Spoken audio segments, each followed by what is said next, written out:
अब हम देखते हैं कि उत्तल दर्पण से कैसे प्रतिबिंब का निर्माण होता है और कहां पर बनता है, उसकी क्या क्या विशेषता रहते हैं। तो दोस्तों जैसे हमने देखा था कि उत्तल दर्पण पर भी जब अनंत से कोई प्रकाश किरण आती है, मुख्य अक्ष के समानांतर कोई प्रकाश किरण आती है, तो उत्तल दर्पण से परावर्तन के बाद में ऐसा लगता है कि वो कहां से आ रही है, फोकस से आ रही है। दोस्तों ये अपसारित है, ये इन किरणों को फैलाने का काम करता है, इसलिए इसको क्या बोलते हैं, अपसारी दर्पण। तो अपसारी दर्पण है वो क्या करेगा, फैलाएगा। तो ये वाली प्रकाश किरणें आगे जाकर के कहीं नहीं मिलने वाली। मुख्य अक्ष के समानांतर जब कोई अनंत पर वस्तु है उसका प्रकाश आ रहा है, ठीक है, तो वो कहां से मिलता हुआ प्रतीत होगा, हमें फोकस बिंदु पर मिलता होगा। तो यहां पर कोई अगर अनंत पर कोई वस्तु है, कहां पर है, अनंत पर, तो उसका प्रतिबिंब कहां बनेगा, फोकस बिंदु पर बनेगा। दोस्तों देखो कैसा, ये बहुत छोटा है, लेकिन हम जानते हैं कि दर्पण के पीछे बनने वाली वस्तुएं कैसा, हमने पहले भी देखा है, दर्पण के पीछे बनने वाली वस्तुएं कैसा बनती है, सीधा बनती है। तो ये प्रतिबिंब कैसा होगा, सीधा होगा। दोस्तों ये बिंदुवत है, लेकिन इसको कह करके देख करके नहीं बता सकते कि ये सीधा है या उल्टा है, लेकिन बनेगा कैसा, ये सीधा है। क्योंकि हमने अगर यहां पर प्रतिबिंब बनाया तो आगे अगर दूसरी स्थिति में बनाएंगे वो भी क्या बनेगा, सीधा। तो दर्पण के अंदर जो प्रतिबिंब बनते हैं, आभासी प्रतिबिंब बनते हैं, वो कैसे होते हैं, सीधे दोस्तों। ठीक है, तो ये कैसा बनेगा, सीधा बनेगा। हम इसकी स्थिति की बात करते हैं। स्थिति एक के लिए क्या वस्तु कहां पर है, अनंत पर है, तो उसका प्रतिबिंब कहां बन रहा है हमारे लिए, फोकस पर बन रहा है, फोकस पर बन रहा है। दूसरा क्या है, ये सीधा बन रहा है। ठीक, ये दूसरी बात। दोस्तों ये कैसा बन रहा है, आभासी बन रहा है, इसको हम पर्दे पर प्राप्त नहीं कर सकते। ठीक, और तीसरी बात क्या है, ये छोटा बन रहा है। यहां तक बात समझ आई दोस्तों। कहां पर बनेगा, फोकस पर बनेगा, सीधा बनेगा, आभासी बनेगा और छोटा बनेगा। आभासी क्यों बोलते हैं, क्योंकि इसको पर्दे पर प्राप्त हम लोग नहीं कर सकते। ठीक है, तो यहां तक हमने देखा कि अनंत पर जब कोई वस्तु है उत्तल दर्पण के सामने, तो उसका कहां पर बनेगा, फोकस पर या फोकस से तल में बनेगा। ठीक, अब हम बात करते हैं कि यहां से लेकर के, जैसे इसका क्या, ये ध्रुव बिंदु है, ठीक, तो इसके लिए भी ये ध्रुव बिंदु हुआ। अब हम बात करते हैं कि अनंत पर ना होकर के कहीं ध्रुव और अनंत के बीच में वस्तु को रख दिया। हम दूसरी चर्चाएं तो कर नहीं सकते, क्यों, उसके लिए तो वक्रता केंद्र, फोकस दूरियां या सारी इस साइड में थी, फोकस बिंदु इस साइड में था। ठीक, ऐसा इसके लिए कुछ भी नहीं है। ठीक है, तो सिर्फ दो स्थितियां बनती है, एक अनंत होता है और एक तो अनंत है और दूसरा ध्रुव है। दर्पण के सामने दो स्थितियां, इनके बीच में कहीं भी वस्तु को रखो। ठीक है, कहीं भी रखो, वो प्रतिबिंब बनेगा, वो कैसा बनेगा, एक जगह हम बना करके देखिए, सारे के सारे वैसे ही बनेंगे। तो हम वस्तु को यहां रखते हैं, कहां पर, 2 नंबर स्थिति। एक के लिए हमने वो पढ़ा था और 2 के लिए क्या पढ़ते हैं, अनंत हुए कहां पर रखते हैं, ध्रुव के बीच में, तब कहां बनेगा इसका, देखते हैं दोस्तों। एक प्रकाश किरण हमने ली ऐसे इसके समानांतर, मुख्य अक्ष के समानांतर है। अब ये हम जानते हैं नियम के अनुसार कहां से जाती हुई प्रतीत होती है, फोकस से। ठीक, तो ये फैल जाएगी ऐसे फोकस से। तो हमने यहां पर देखा कि ये फोकस से ऐसे फैल रही है। हमने दूसरी किरण ऐसी ली जो इसके ध्रुव पर आ रही हो, तो ये हम जानते हैं ये वाला कोण और ये वाला कोण दोनों बराबर होते हैं, कोण आई बराबर कोण आर, आपतन कोण बराबर परावर्तन कोण। तो ये किरण और ये किरण दोनों एक दूसरे के साथ कहीं नहीं मिलने वाली, तो हम इनको पीछे बढ़ाते हैं कि कहीं से मिलती हुई प्रतीत हो। तो इनको ऐसे पीछे बढ़ाते हैं तो ये यहां पर मिलती हुई प्रतीत होती है। तो जहां पर एक दूसरे को ये काटेगी वहां पर क्या बन जाएगा, प्रतिबिंब बन जाएगा दोस्तों। तो यहां पर जो प्रतिबिंब बना है वो कैसा है, सीधा है। ठीक, कैसा है, सीधा है, और वस्तु की तुलना में कैसा है, छोटा है दोस्तों। ठीक, और कैसा है, आभासी। तो इसके लिए भी कैसा बना, कहां पर बना, पी व फोकस के बीच में, सॉरी, ध्रुव व फोकस के मध्य बना। ठीक, और दूसरा कैसा है, सीधा है, वस्तु की तुलना में कैसा है, छोटा है, और कैसा है, आभासी, वास्तविक नहीं है। ठीक है दोस्तों, ये इसके लिए भी आपको विशेषता समझ आई होगी। ठीक है, अनंत के लिए, जैसे अवतल दर्पण के लिए भी हम क्या लिखते थे कि अनंत पर कोई है तो उसका कहां पर बनेगा, फोकस पर, और अगर फोकस पर है तो उसके लिए प्रतिबिंब कहां बनेगा, अनंत पर। ठीक है, तो ये थोड़ा आसान हो जाता है अगर इस बात को आप ध्यान में रखते हो। सी की जगह हम क्या लिखते हैं, सी लिखते हैं, जैसे वक्रता केंद्र की जगह वक्रता केंद्र लिखते हैं, और एफ की जगह, फोकस की जगह अनंत लिखते हैं, और अनंत की जगह हम क्या लिखते हैं, फोकस लिखते हैं दोस्तों। ये थोड़ा सा आप ध्यान में रखोगे, थोड़ा सा आसान हो जाएगा आपके लिए बताना। ठीक है, तो हमने देखा इसके लिए ऐसी दो स्थितियां बनती है, या तो वस्तु कहां पर हो सकती है, अनंत पर हो सकती है, और या फिर अनंत व ध्रुव के बीच में हो सकती है। दो स्थितियां होती है उत्तल दर्पण से प्रतिबिंब बनने के लिए। तो दोस्तों इसका क्या उपयोग है, ये कैसा बना रहे हैं, हमेशा प्रतिबिंब को कैसा बना रहे हैं, सीधा बना रहे हैं, और हमेशा कैसा बना रहे हैं, छोटा बना रहे हैं। ठीक है, तो दोस्तों इस दर्पण का उपयोग जो गाड़ी वाहन जो चलते हैं उसके साइड में जो दर्पण लगा रहता है पीछे का दृश्य देखने के लिए।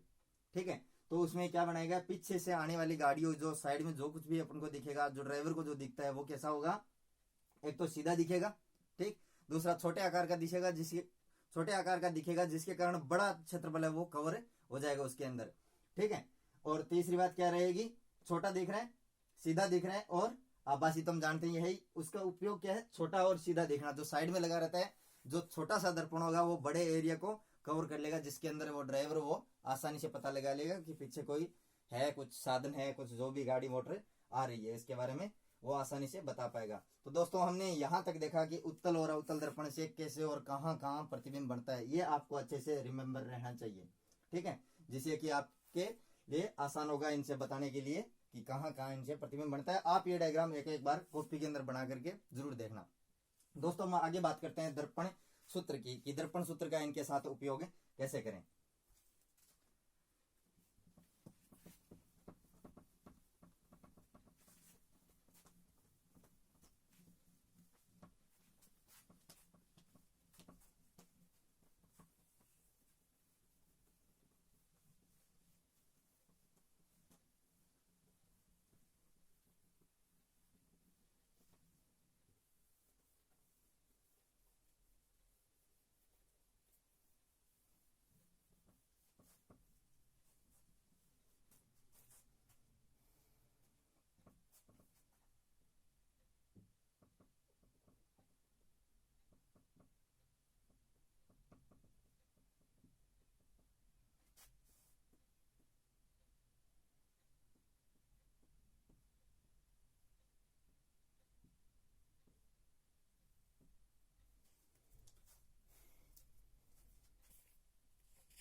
हाँ, तो अब हम बात करते हैं दर्पण सूत्र की।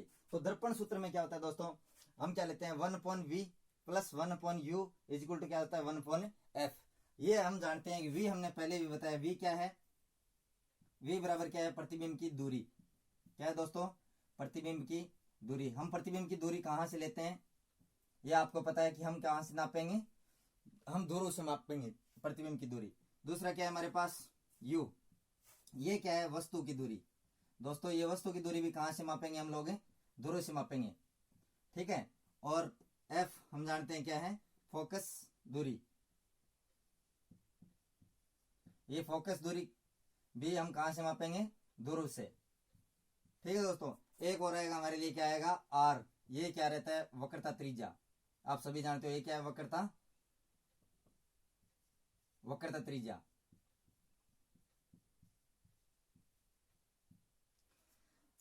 देखो दोस्तों ये सारे के सारे हमें क्या लेना है, यहाँ पर इनके मापदंड लेने हैं कि दर्पण सूत्र में कैसे कैसे इनका उपयोग करते हैं। जैसे कि हम लेते हैं ये वाला हमारा कोई, हमने ये अवतल दर्पण ले लिया, ठीक है दोस्तों, ठीक, ये इसकी क्या ले ली हमने, मुख्य अक्ष ले ली, ठीक।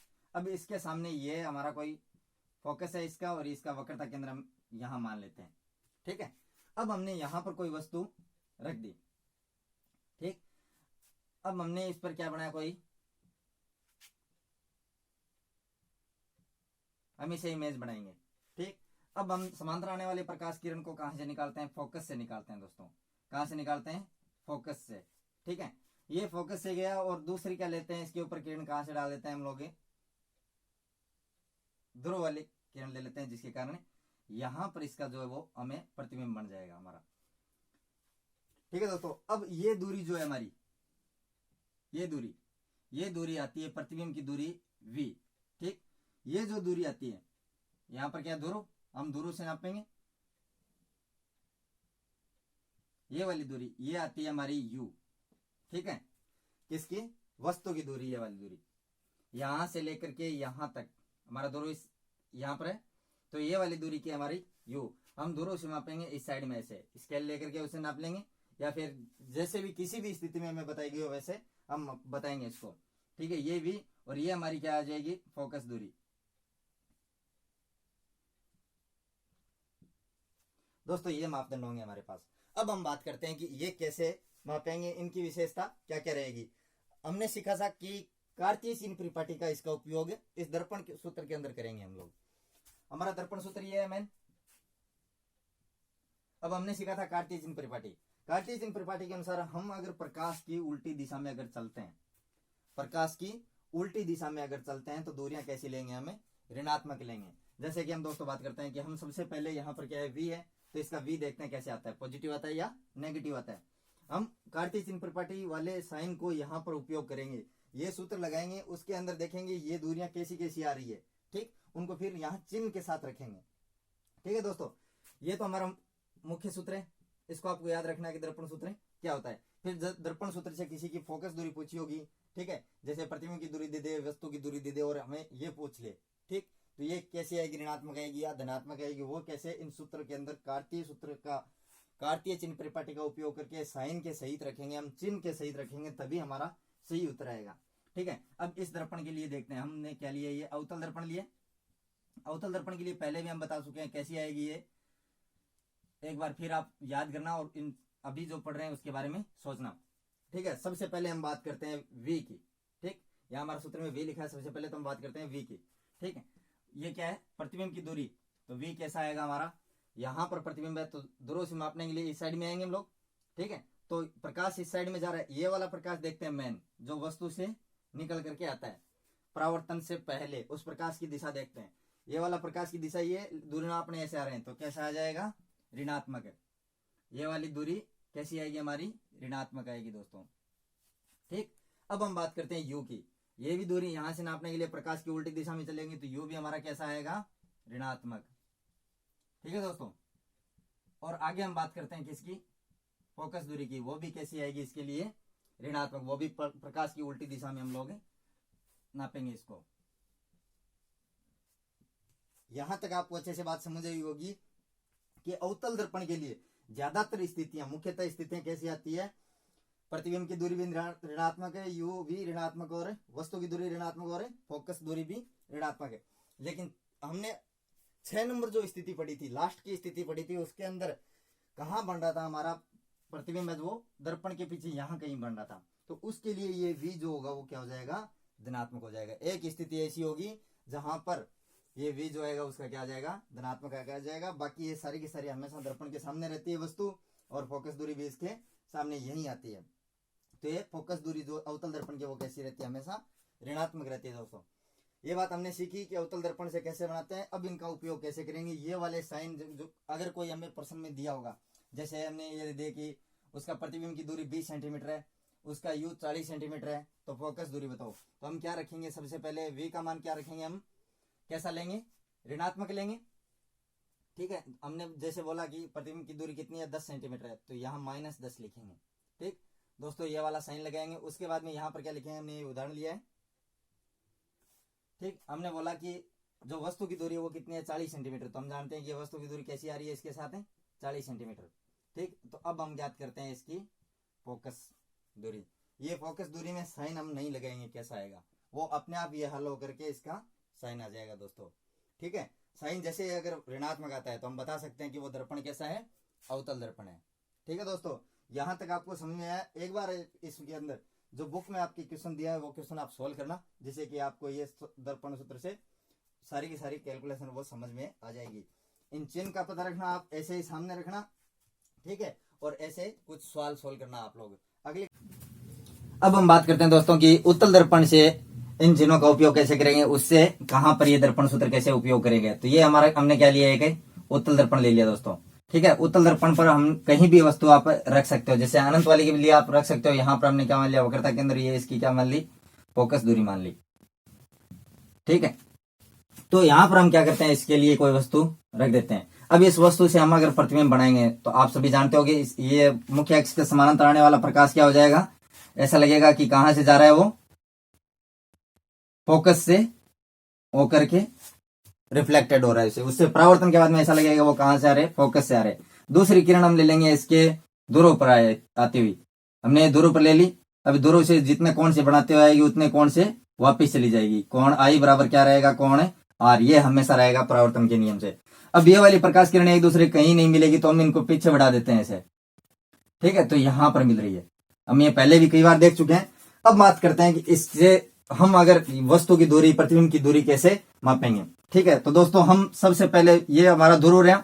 ठीक, हम देखते हैं u, तो यू क्या रहता है, इस साइड में रहेगा। अब ये हमने देखा कि मेन प्रकाश की किरण जो आ रही है वो इस दिशा में जा रही है। हमने यू मापने के लिए इस साइड में चले यहां तक, ठीक है, ये हमारा यू है। तो ये कैसा आएगा, ऋणात्मक।